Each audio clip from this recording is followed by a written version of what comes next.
Magandang oras po sa inyong lahat. Babalik live naman tayo sa aking YouTube channel.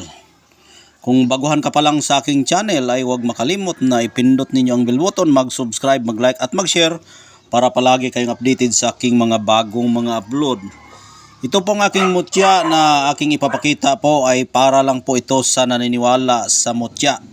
Pero yung hindi naniwala sa mutya ay huwag na po kayong tumingin dito dahil nga po masayang ang oras ninyo sa pagtingin sa aking channel.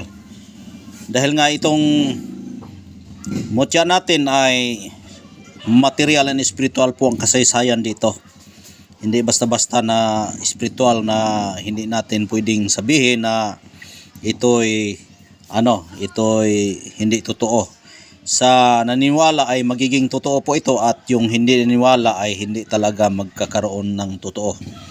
Kaya sa mga baguhan po, huwag makalimot na mag-subscribe at salamat sa mga followers ko hanggang ngayon ay nandito pa rin sila sa akin na nanatiling nagsubaybay sa aking mga bagong mga upload.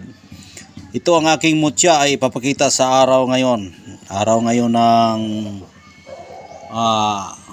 Miyerkules yata ngayon o Martes. Parang Miyerkules yata ngayon Pero hindi natin yung tingnan yung araw. Ang importante meron tayong mutya ngayon na ipapakita sa inyo. Ito ang aking mutya ay ipapakita ko sa inyo na may power talaga siya. Ayan Ayan. May nagtatanong kung ano bang klaseng mutya ito. May nagtatanong kung anong klaseng mutya. Yan. Yan. Ipatingin ko muna sa inyo bago ko sasabihin kung anong mutya ito. Ayan po itsura sa ating mutya. Yan. Yan. Simple lang tingnan pero kakaibang power yan.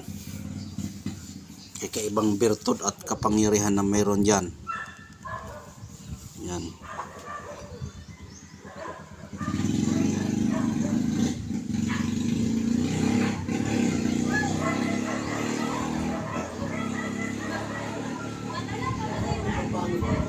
Yan po yung mutya natin. Sa nagtatanong po kung anong mutya yan, ang pangalan po sa mutyang ito ay mutya sa badyang. Ano ba yung badyang? Ang badyang po ay isang klase sa magkahawig sa itsura ng yung biga. Ang biga rin ay magkahawig sila ng dahon ng badyang o yung gabi na napakalaking gabi. Ayan. Nakukuha ko po ito sa badyang. Kung nakakita kayo ng bulaklak ng badyang, ito po yung bulaklak ng badyang. Yan. Bulaklak po ito ng badyang na nagiging bato po ang kanyang bulaklak. Ayan. Dito po ang kanyang yung kanyang pungango at ito po ang kanyang yung sa bandang dulo. Ayan po ang itsura. Bulaklak po ng badyang ito. Ayan. Ano ba ang gamit sa bulaklak ng badyang?